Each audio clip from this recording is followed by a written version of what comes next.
Hello, world, and welcome back to another episode where we talk about all things enablement through technology. I'm Anthony Bartolo, and usually joined by Jason Hand, but he's away on assignment. So awesome to have Pumala Schmidt. Pumala, how's it going?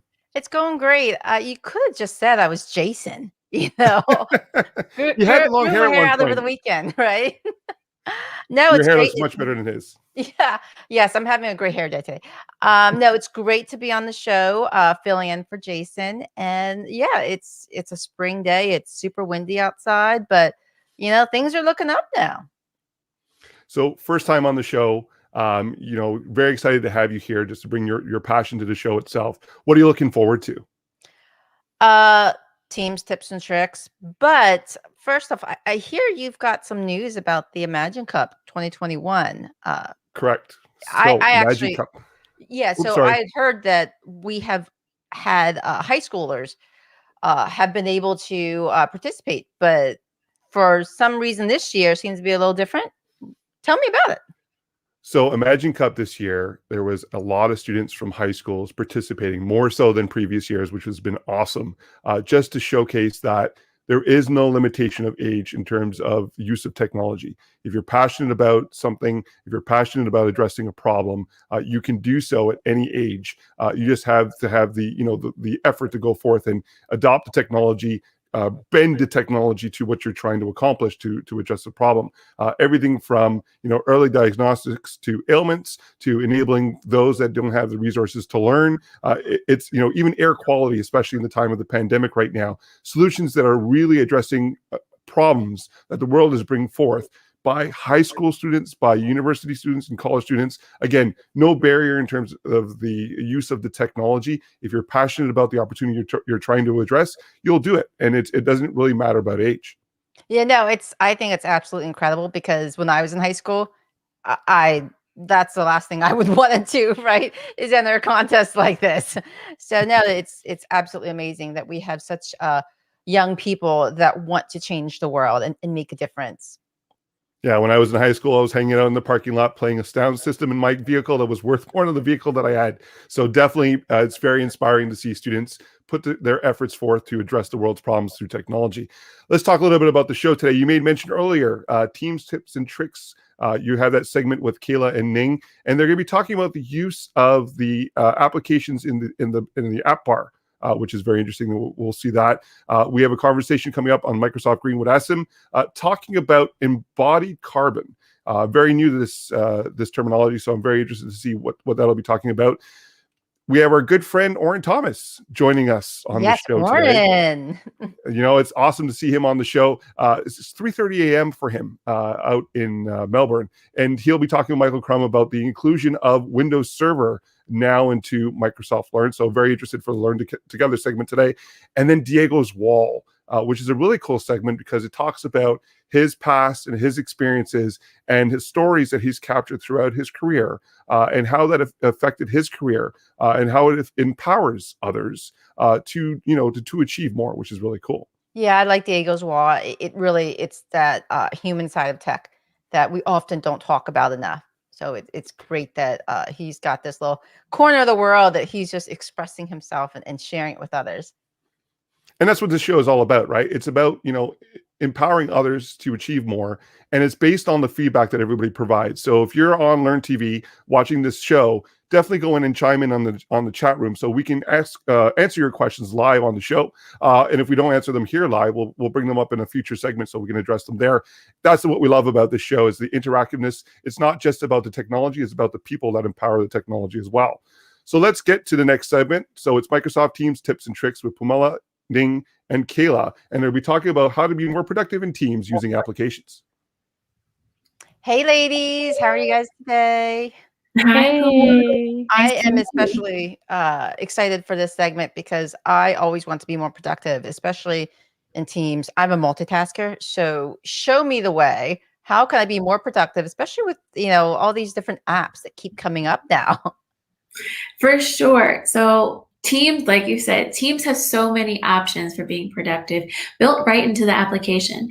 And one of those options, which is great for multitaskers, is the ability to work in other applications while using the Teams app. So over here, you'll see one of my channels, and so my eyes are going to go back and forth to look at you and show the screen. And so in my channels, firstly, want to remind everyone that you can pin your favorite channels. So we talked about this in a previous episode, and this is one of my favorite productivity tips. Pin the channels that you use often so you don't have to scroll through all your teams to find it. And then once you have that channel open, you can see all the applications in a channel. So for this one, I have my product brochure, which is a PowerPoint application. I have the project plan, which is Planner, and you can see all of them up top, and I can access them directly from the channel without having to switch screens.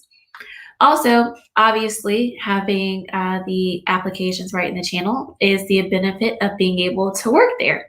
So let's look at PowerPoint, for example. Most people know that you can change your editing experience to open in the desktop app. And understandable, everyone likes the bigger screen to work from. But a lot of people don't know is that you can actually expand or pop out the application. You can also do this for chat.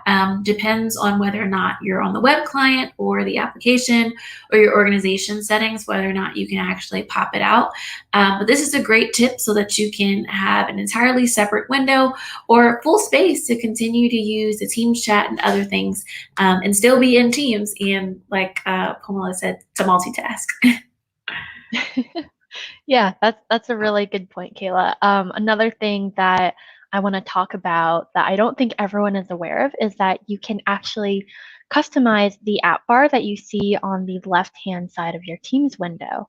So, you look over there and you've got your standard apps like Activity, Chat, Teams, Channel, Calls, and Files. But you can actually keep adding to this app bar just, based on whatever works for you to make Teams a more productive workspace for you.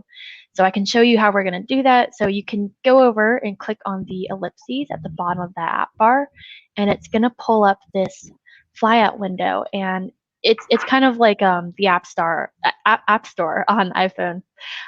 So you'll get a bunch of apps that you can pick from, and if you click on one, it will temporarily populate on the app bar, and you can try it out.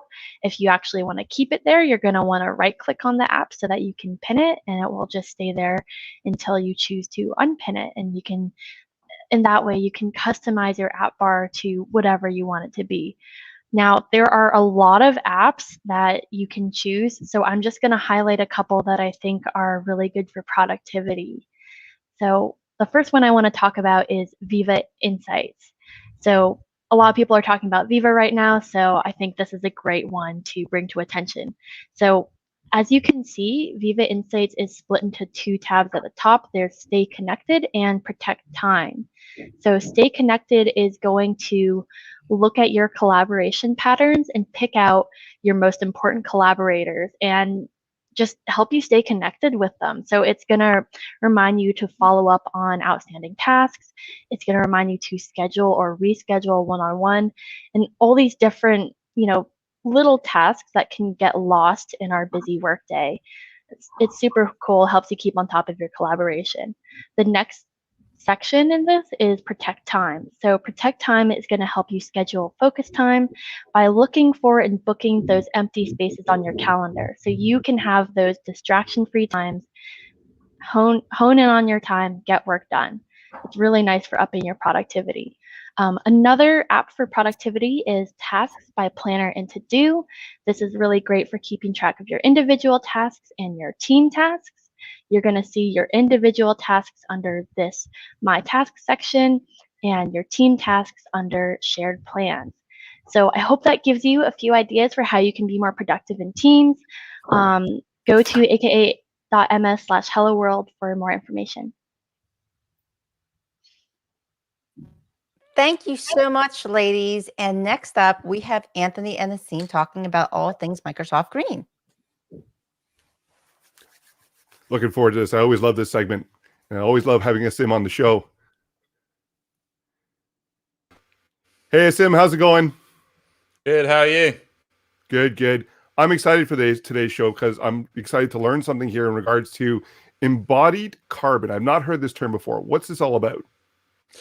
So there's a really whenever I heard about embodied carbon, it reminds me of an event I went to. I've got a screen if we can share that for a second. An event I went to it's a couple of years ago. So events are kind of like live streams, but they're face to face, and you meet other human beings, and there's the Q&A section is you ask a human being the Q&A. So I remember this event I spoke, and I was speaking about well the climate. And afterwards, I had about half an hour worth of questions from people from the audience who queued up for quite a while actually to come speak to me. And I always remember this one person. And after half an hour of waiting, he got to the front of the queue and he said, "Fantastic presentation, but you used the laptop, so I can't believe a single word that you said," and then walked off. And it took me a long time to kind of try and figure out what did he mean by that. And it turned out he was talking about this concept, which we all understand, which is called embodied, well, could theoretically understand this concept called embodied carbon, which is that everything kind of like your mobile phones, everything kind of emitted carbon in its creation. And we'll emit carbon when we try and kind of get rid of it as well. And that carbon is called the embodied carbon. And it's a really challenging version of carbon for us software engineers to understand because, well, it's hardware. Like, what influence can I have as an engineer in kind of the carbon emissions of hardware? And what it really boils down to from a software perspective is that, these things, they're really great machines. They're amazing pieces of kit. They don't really have moving parts. They will last a long time. And we're throwing them away because they just don't run our latest software anymore. So really, it's called the fifth principle of sustainable software engineering, and it's kind of building applications that run on older hardware. Because if you can make this last 8 years instead of 4, you've had a huge impact on the environment. And that's part of the challenge, right? So, mobile phones have a lifespan of 2 to 3 years. I was able to keep my smartphone for three and a half years. And then I was forced to change because software no longer supported it. You're seeing the adoption now of older smartphones in terms of IoT. And why not, right? These devices have sensors built into them. You could run a simple application on it that feeds information back. Finding new ways to use old technology is something that I'm seeing as a trend now that, not only from a carbon perspective, but also from an investment perspective, because let's face it, these phones are not cheap. And to just toss it away, there's the carbon piece, there's the investment piece that you have to take into consideration. What's Microsoft doing about this? And what can engineers also do in terms of best practices to ensure the longevity of these devices? Yeah. So what Microsoft's doing about it is we're launching what's called circularity centers. So alongside all of our data center regions, at least, we are creating spaces. Sometimes they're as large as a hangar, sometimes they're as small as a room, depending on the data center. And this is a place that is 100% dedicated to not just the recycling of servers, but the reuse of servers. So when a component in a server dies, we take the whole unit, it goes to the circularity center, and it gets broken apart into its components, and we try and reuse the components that are still completely functioning. And the goal of a circularity center is to make sure, well, reuse is far better than recycling. You put something in recycling on, a small percentage actually manages to get recycled. But if you can reuse the components of a server, you waste a lot less carbon. And one of the things we've noticed is, in fact, that we can then repair our servers faster because we then have a room completely full of every single spare part that you need. They can quickly run down, pick up a component and fix the server. And then we're then making sure that those components then kind of go to good uses. One of the uses that we're using them for is to help with colleges in the United States, especially, and providing them with kind of like mini server rooms that they can use for education and training. So that's one of the things we're doing. So I say, if people want to learn more, where's the best place to learn more? If you want to learn more about embodied carbon and what you can do as a software engineer, then head to our Learn module, aka.ms/sse/learn, where you can find a lot more about that and all forms of sustainable software engineering. So next up, we have Michael Crum and his Learning Together segment, and he's brought on today Oren Thomas. Excited for this one. Let's go. Thank you so very much for having me back again. Yes, I am joined by Oren Thomas. Oren works in the advocacy team, and he authored a really nice set of modules, which is now in a learning path that's all about implementing security on a Windows Server virtual machine. It's about 4.5 hours long, and I pulled out some of the best of questions here for us today. Okay, so Oren, so as a company, we have VMs that are running absolutely everywhere. But today, we'll just focus a bit on our on-prem VMs. So how can I actually secure my VM resources from all the baddies out there on the internet? So it's not just about virtual machines in a hybrid environment. You could even think about the security of your physical machines. So what we did when we put together this learning path is that we took a whole lot of technologies that work in hybrid and Azure IaaS. And specifically to answer your question, we've got this awesome thing that I'm sure a lot of people know about called Azure Security Center. And one of the things that Azure Security Center does is it allows you to assess the configuration of a system, be it a virtual machine running in Azure, a VM running on-prem, or even a physical machine. And you can look at how your security is configured for that machine, and you can see what you need to tune and fix to make it best practices. Another tool that we've got is Azure Sentinel, and you can configure your systems running on-prem or in the cloud to sort of push their data up into Sentinel, which will allow you to go and analyze it. And another thing that you can do is you can go and check, as I said, the configuration of those VMs or those on-prem systems and check whether or not, for example, they're connecting to Azure Update Management and whether or not they have all the latest software updates installed. So that's in the first module in this particular learning path. Excellent. So that makes me start to feel a little bit better already. So what about admins that accidentally maybe installs a random application? Maybe they found, I don't know, a cat.exe file and they decided to run it. Or maybe they put something on the server that they shouldn't have. How can we prevent this? Okay, so there's another module where we talk about a technology called adaptive application control. Now, the idea is that once you kind of deploy a server, you probably want that server to only run a limited set of applications. And what adaptive application control does is rather than you configuring an allow or a block list, it goes and generates one for you. It looks at what is actually running on that server basically during an initial period. And it goes, oh, okay, so these are the 500 processes that run normally.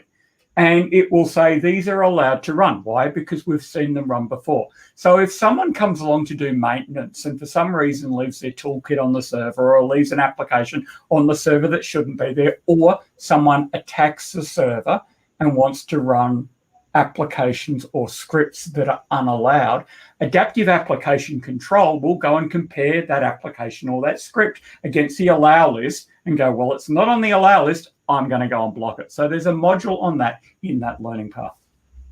Oh, okay. So interesting. I'm glad Microsoft has my back there.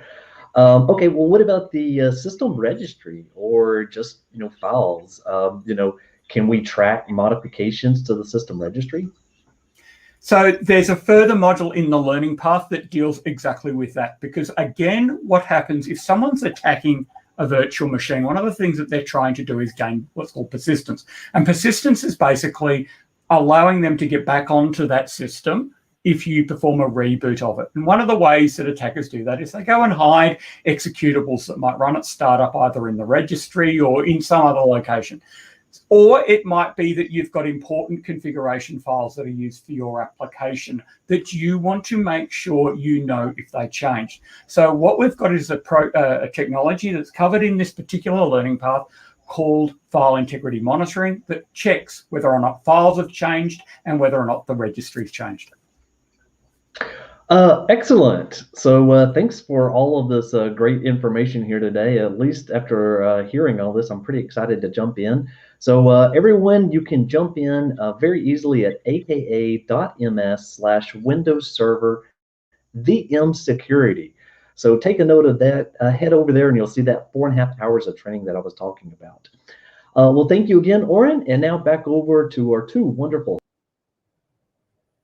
Thank you, Michael and Oren. That was awesome. Pumla was one of the most talked about segments or modules at Ignite, the whole inclusion of Windows Server. Next up, we have Diego's Wall, and I love this segment because it's all about the inspirational stories that he's collected amongst the years.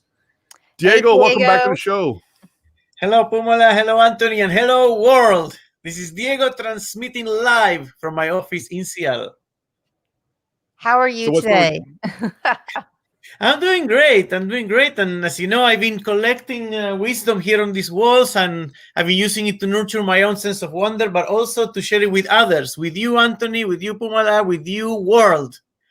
So, since this is my first time, I want to hear about your wisdom today. I have a feeling it's going to be good.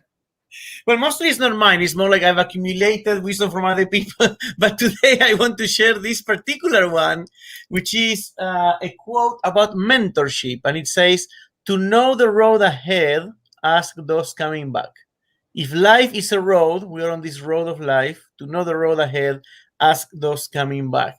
So I just wanted to talk about the importance of mentorship to all of you. And the mentorship is important for a few reasons. First, is like we suck at predicting how we're going to feel about things. Humans, Homo sapiens, we think something's going to be great, and then it was not so much, or we think something's going to be terrible, and then not so much. So the best way to predict how we're going to feel about something is to ask someone who has experienced that.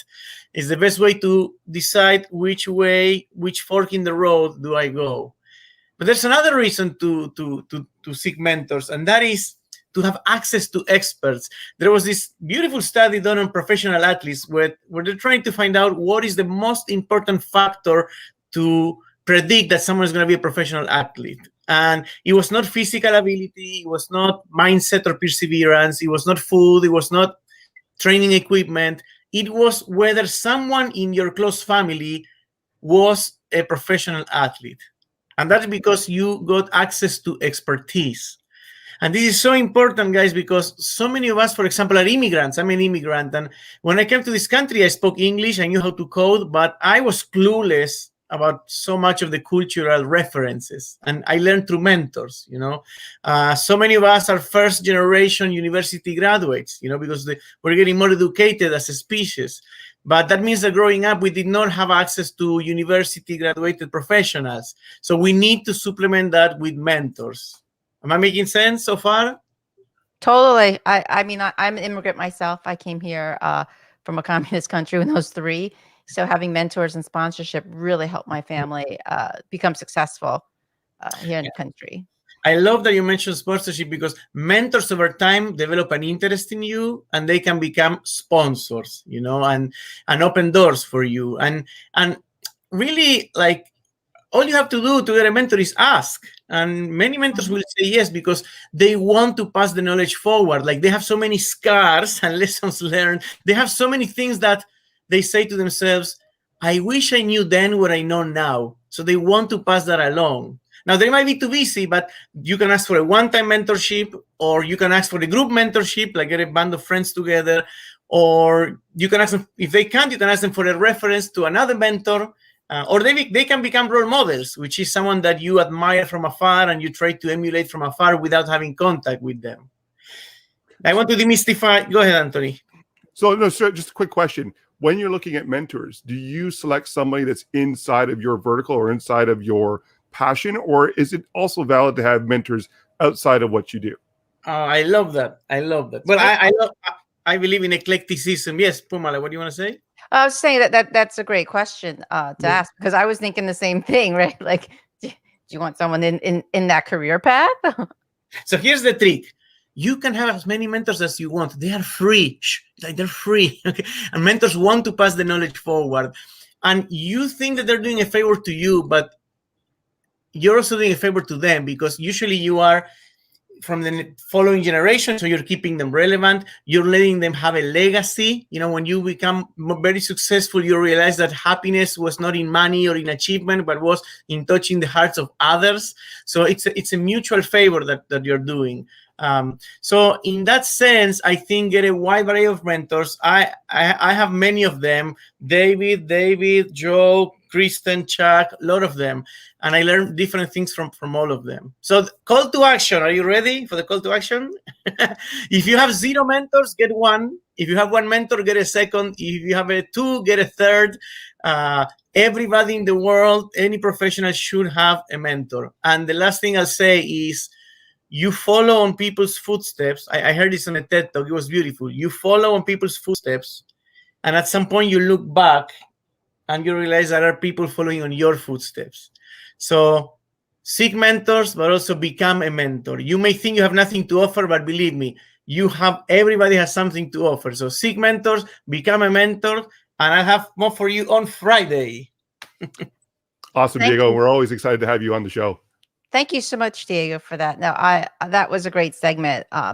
Being a woman in tech, having a mentor really helped me figure my path to becoming successful. And then, I've been mentoring others as well, and kind of helping them, get through some of the waves that happen within our industry. And I think it's important to make mention that mentors don't necessarily have to be part of your vertical, right? Yes. When I, I'm a first generation Canadian. Both my parents are immigrants to Canada. Neither of them are in tech, but what I've learned from them in respect to how they do their day-to-day jobs, they use a lot of creativity and ingenuity to complete their tasks. There's a lot of things that they do creatively to address the opportunities that are brought in front of them, and they work hard at doing it too. And the purpose was to provide for the family, right? That's the big thing, and I learned that from them. So it's something where your mentors don't necessarily have to be part of your vertical. Diversify. Make sure that you have mentors that, if you have the opportunity to have outside of your vertical, to have mentors like that as well, because it will shape your life and shape your ideas in terms of where you need to be for your career. Pumala, let's bring everybody back Yes, to let's do on it. screen of the show. So, what did you think, Pumala, of your first show? No, this was great. It was fun. I actually learned some really cool tricks within Teams. Stuff I didn't know. I was like, whoa, I was immersed in Diego's wall, talking about mentorship. And then Oren Thomas, I love you, Oren. Oren is amazing. He's always has like a wealth of information in that brain, and he never sleeps. And all the models behind him are really cool as well. Those are a kick to see all the time. Next up on Learn TV is Career Switcher Stories. I know a bunch of us on here had previous careers. I was an auto mechanic. Pumala, what was your previous career? I was in fashion. I was an assistant buyer. So yeah, completely different industry. And Kayla, what about you? I was in diversity and inclusion before tech. Very cool. That's amazing. And then Ning, I think you jumped right into technology, right? Yeah, I was just in school before this. And The also world is your Michael. oyster, Ning. Yes. This might not be your last stop. You might do something else down the road. Michael, same, I think, for you as well. You were just in technology? I have always been in technology. Started out doing technical support for Macintosh and even way back then, Windows. Went into as a developer for 5 years, and then a stint in marketing, and then back over to engineering. So yeah, always in tech. And Diego's had a plethora of experiences, right, Diego?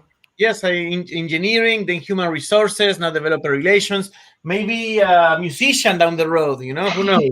That'd be awesome. So make sure you stick around for Career Switchers, as well as, again, in the chat, let us know how you thought of the show. If there's anything we need to add, any suggestions and changes, or if you love the show, just let us know on Learn TV, so aka.ms/Learn TV. Everybody, thank you again for joining us on today's show. Stay tuned for Career Switchers. We'll be back again tomorrow, same bat time, same bat channel. Have a great day, everybody.